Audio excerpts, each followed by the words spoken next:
Mientras el resto del mundo corre contra el tiempo, poniendo alarmas, calculando cada minuto, en la región del lago Eyasi, en el norte de Tanzania, el tiempo parece no haber comenzado nunca. Para la tribu Hadzabe, un nuevo día no empieza con planes, sino con necesidades. No existen los lunes ni los fines de semana. No hay planes para mañana. Solo hay una pregunta suficiente para decidir cada acción. ¿Qué se necesita hoy para sobrevivir?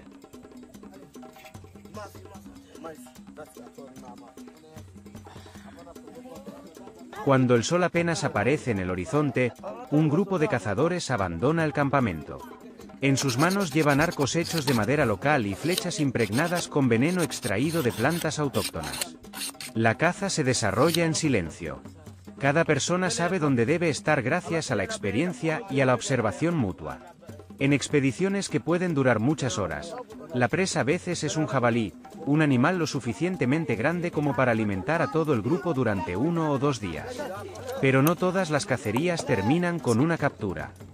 Y eso es aceptado. Cuando la caza tiene éxito, la recompensa no pertenece a ningún individuo. Para los Hadzabe, cazar no es una forma de demostrar superioridad personal, sino un esfuerzo colectivo para satisfacer las necesidades del presente.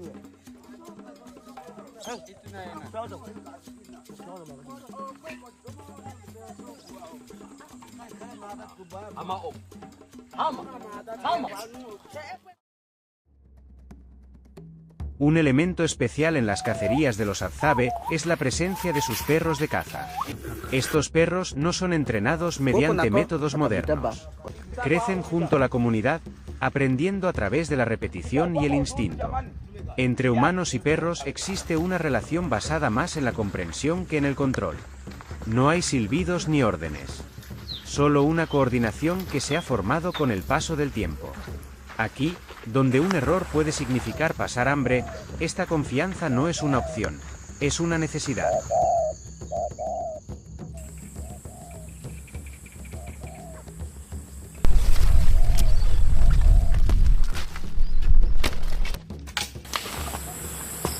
Un ligero movimiento entre la hierba alta hace que los perros reduzcan la velocidad de repente. No es una presa habitual. Desde entre los arbustos dispersos aparece un gato serval. No huye de inmediato. El serval se detiene y observa, un depredador que ha notado que ha sido descubierto. Nadie habla. Los cazadores se separan instintivamente, cerrando poco a poco un círculo.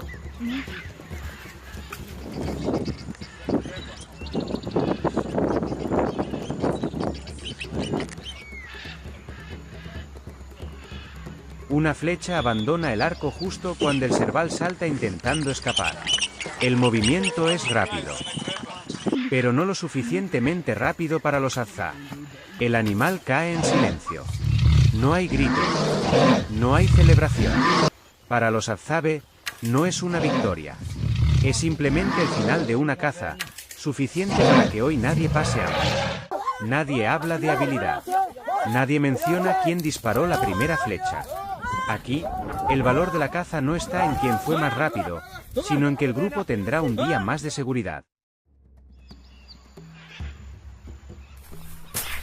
Los Hadzabe poseen muy poco. Llevan consigo todo lo que necesitan cuando se desplazan. No existe el concepto de rico o pobre en el sentido moderno. Los niños aprenden a vivir observando a los adultos. Los ancianos siguen siendo parte de la comunidad hasta el final de sus vidas. Nadie es excluido por debilidad. Nadie es evaluado por su productividad o valor económico. En una comunidad donde todos dependen unos de otros cada día, el valor de una persona no está en lo que acumula, sino en su presencia dentro del grupo. La pregunta que esta comunidad plantea al mundo moderno no es si ellos deberían desarrollarse o no, sino ¿qué hemos sacrificado para obtener la comodidad que tenemos hoy? Mientras la civilización continúa expandiéndose, la tribu Hadzabe existe como un recordatorio silencioso de que los seres humanos, en su forma más original, nacieron para vivir juntos, no para poseer más, sino para que nadie tenga que vivir solo.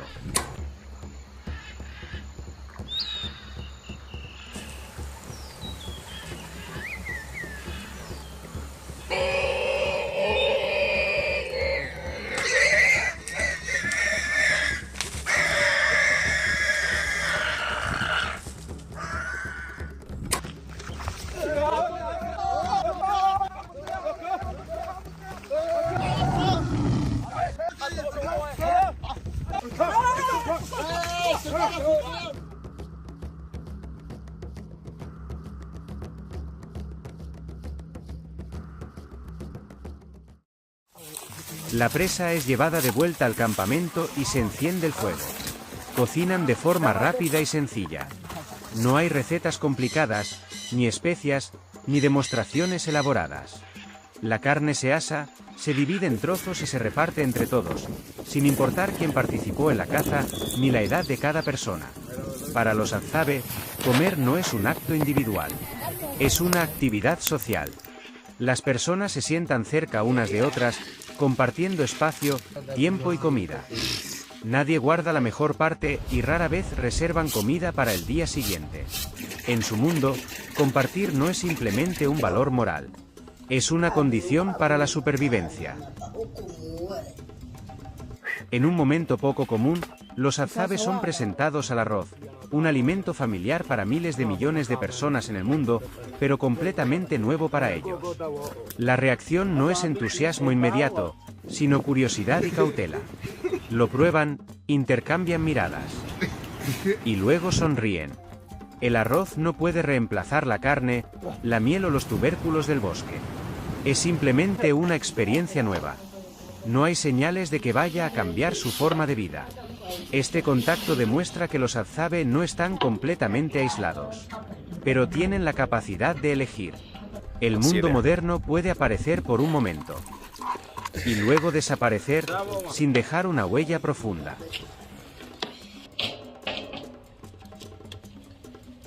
Vistos desde fuera, los Hadzabe suelen describirse como una comunidad no moldeada por la civilización moderna. Pero en realidad, han cambiado, solo que de una manera diferente. Se adaptan lo suficiente para sobrevivir, sin perder la estructura esencial que ha mantenido unida a su comunidad durante decenas de miles de años. No idealizan el pasado, tampoco persiguen el futuro. Viven plenamente en el presente, donde cada día es un ciclo familiar, pero nunca innecesario.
On the southern edge of the Rift Valley, around Lake Eyasi in Tanzania, there lives a community that still preserves many of the core elements of a hunter-gatherer way of life.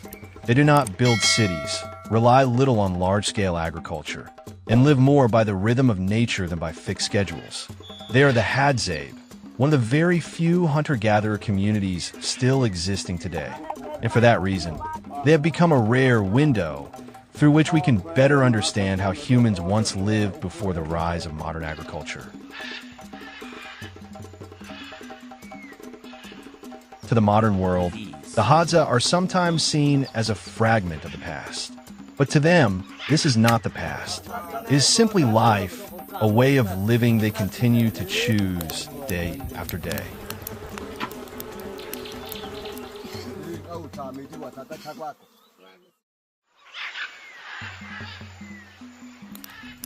For the Hadza, hunting is not a chase meant to display victory. Everything unfolds quietly, efficiently, and through skill.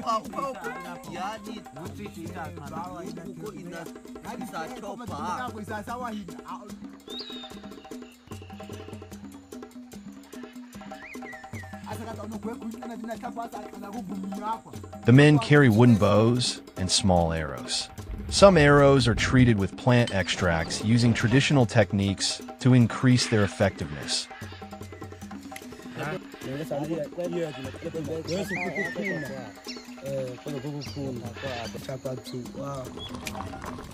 Yeah, one time blood is broken, so yeah, they're cut. A Hadza day does not begin with an alarm clock. It begins with light and with the sounds of camp waking up. Dry wood crackling, footsteps on sand, short calls exchanged between people.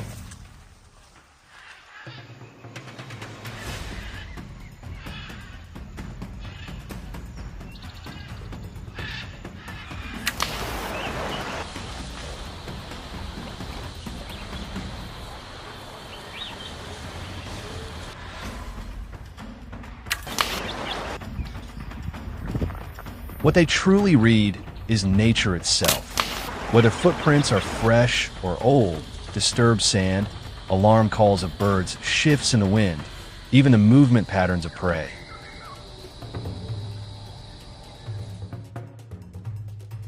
They move silently, spreading out just enough to widen their field of observation while maintaining communication through glances.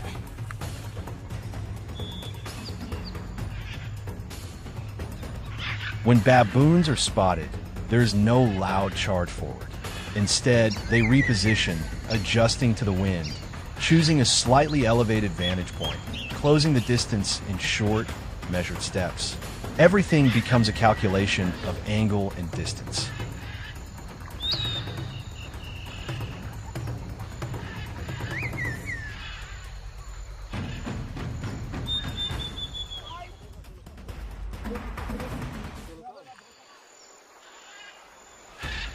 When the moment comes, the archer draws the bow only as much as needed, steadies his body, and waits for the instant the animal exposes itself. There is no cinematic face-off. For them, this is part of a life cycle, taking at the right moment, taking only what is needed, and ending it cleanly to avoid unnecessary suffering. Their Lord.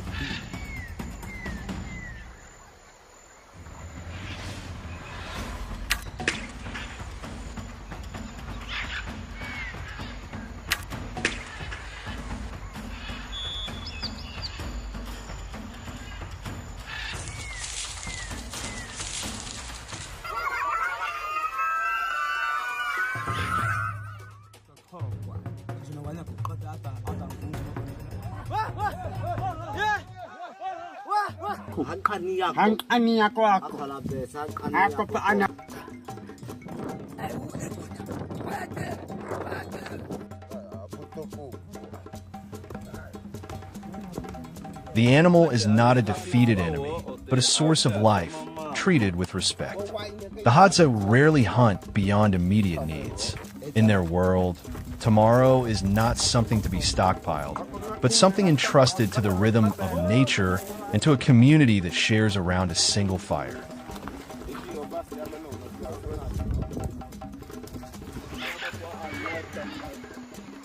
The sun slowly rises above ancient baobab trees. There is no fixed schedule, no long-term planning in the urban sense.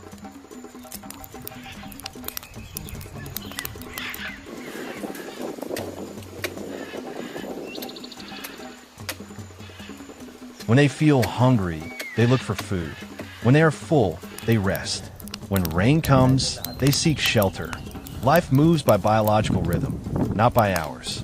Time is not something to manage. It is something to live with.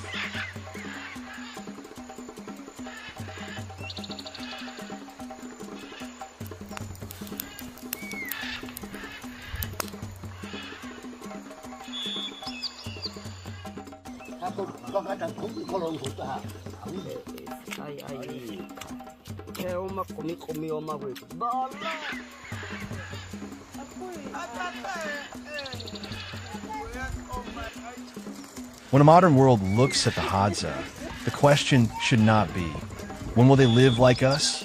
But rather, what can we learn from the way they live?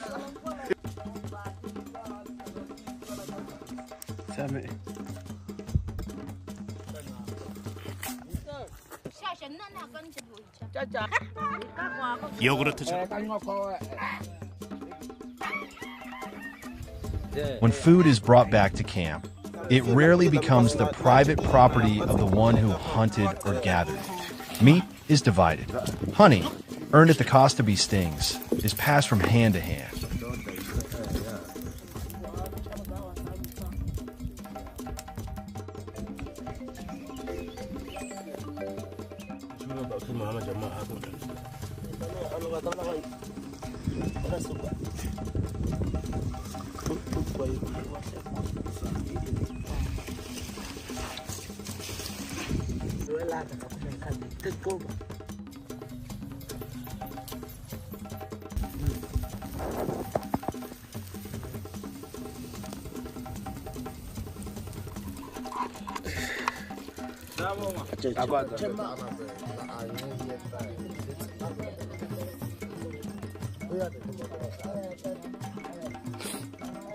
Children, elders, women, and men sit together around the fire. No chart is needed to divide portions. Everyone knows how to make sure no one is left behind. Among the Hadzabe, sharing is not merely a moral ideal. It is how the group survives and how life remains lighter.